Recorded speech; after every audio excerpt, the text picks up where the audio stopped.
ঐশ্বর্যের মোহে অন্ধ হয়ে সত্যি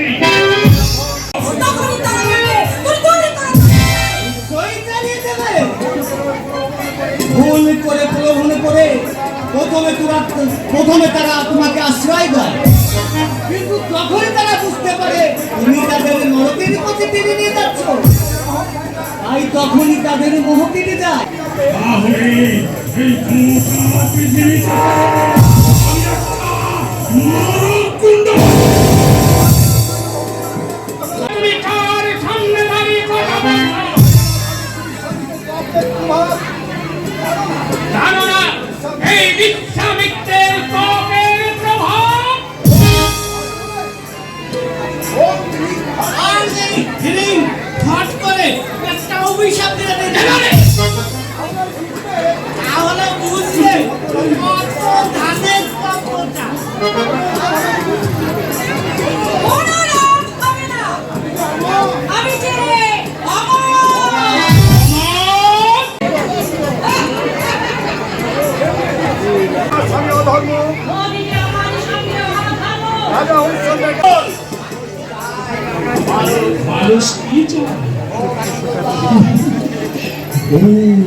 আনন্দ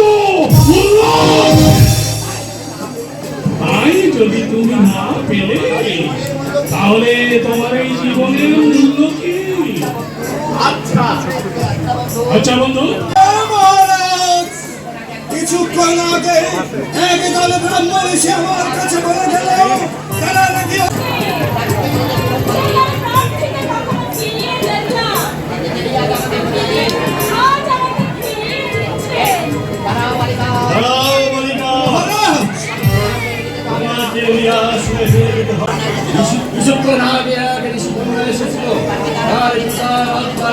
জন্য আমাকে নিমন্ত্রণ করতে, তাই আমি সেই নিমন্ত্রণ রক্ষা করতে যাবো না।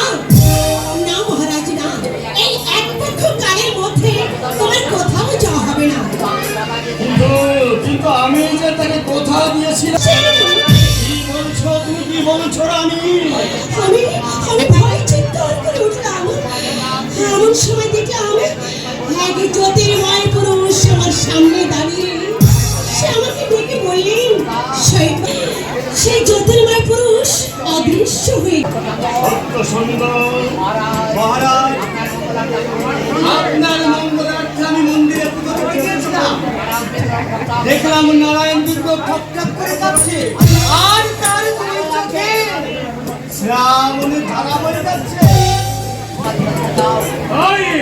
মহারাজকে সত্য ভঙ্গ করে তুমি মিথ্যাবাদী করে না সায়াম রাখি না দুঃখের সাগরে ভাসাইয়া তরি কোথায় ভিড়বে জানি না মাগো কোথায়।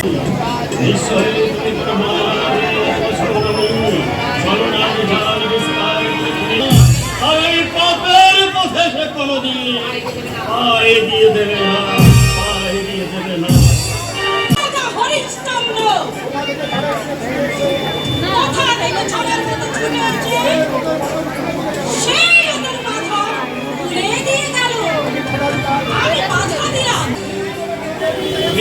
কি করেছো দেবী?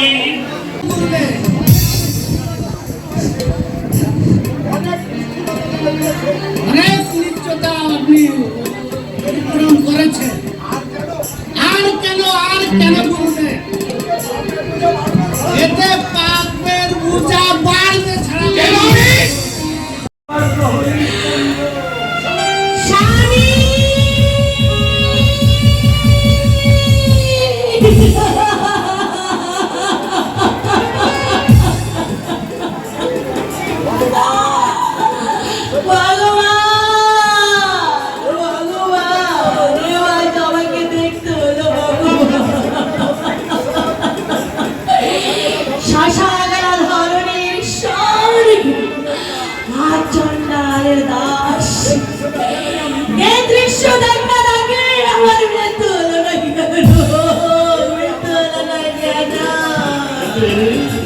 এতে যে আমার কোনো দুঃখ নেই শৈব, কিন্তু রোহিত যে আমার হারিয়ে গেল। আমি